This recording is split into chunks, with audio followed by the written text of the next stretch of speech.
If you look at the town of Oliver and the Osoyoos Indian Band, which we learned, town and res, and people have grown up together. They've gone to school together. There's families that are blended. I mean, it's a beautiful situation where you have two organizations literally neighboring side by side. But what the roadblock was there hadn't been any conversations about the view, the worldview, the Osoyoos Indian Band's view on recreation and what makes spaces welcoming and what services would be useful and beneficial.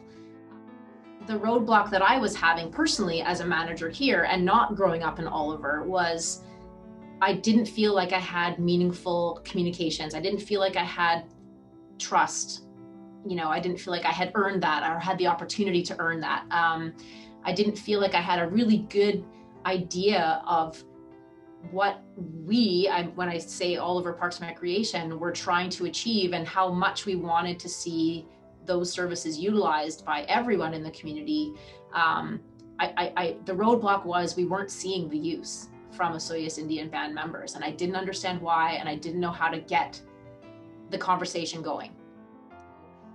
I also want to just touch on one other thing, and that's that in many cases, there was a lot of assumptions happening. There was a lot of assumptions happening from the members of the band that were thinking we're not welcome or these services are not for us.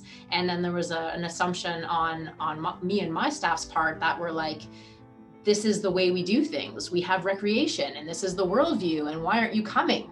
And so those initial sessions really just broke those apart and allowed us to get back to what was really meaningful, which was building trust and building relationships.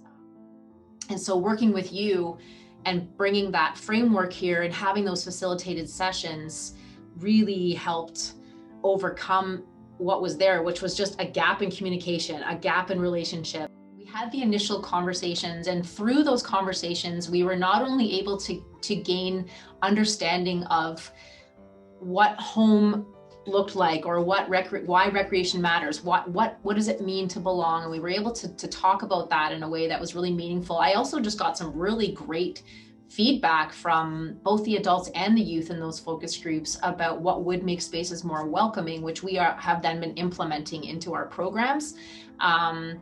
We really successfully put on a 50th anniversary for the Oliver Arena, which the Osoyoos Indian Band has a big history of participating in hockey activities and a really big tie to the arena here in this community. And so we were able to, it was actually definitely one of the highlights of my career to look into the stands while Chief Louis was addressing the crowd before the Montreal Canadiens took the ice, and just seeing like just a crazy mix of Osoyoos Indian Band and Town of Oliver residents all sitting together with their jerseys on.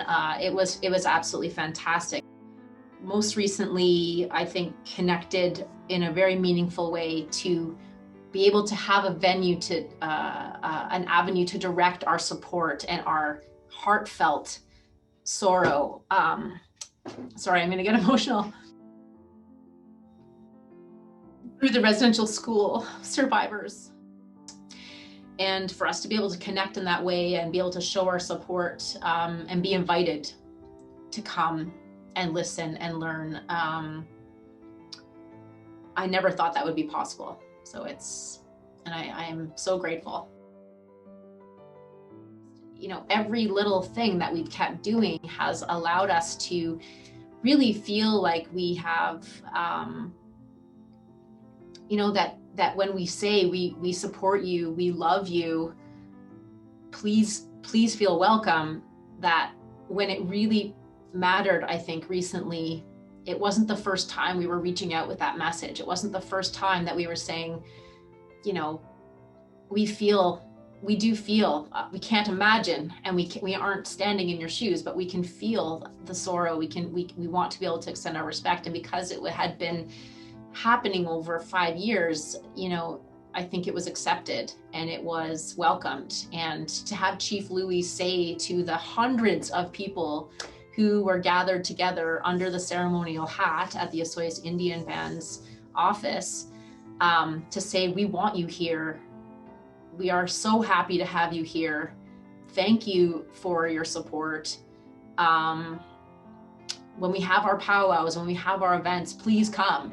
Those kind of messages were so welcomed by the community, who just wants to give, just wants to make sure that people know that the love is there. And that was pretty special. And I just feel like that would not necessarily have been the case if we hadn't had that trust and those relationships that have been built over the past while. There's just so many things that are possible now that I don't know if they would have been possible before. We're going to celebrate 100 years of community, but we're going to make sure that we're recognizing that for 10,000 years, this has been the Syilx territory, and that we are so grateful to be here, that we went 100 by 100 equals 10,000. And so that has been the focus of this whole project. Man, I can't even begin to tell you the rewarding collaboration that has happened to create this logo, to work together on all the events that are happening. And I feel like it's going to be a game changer.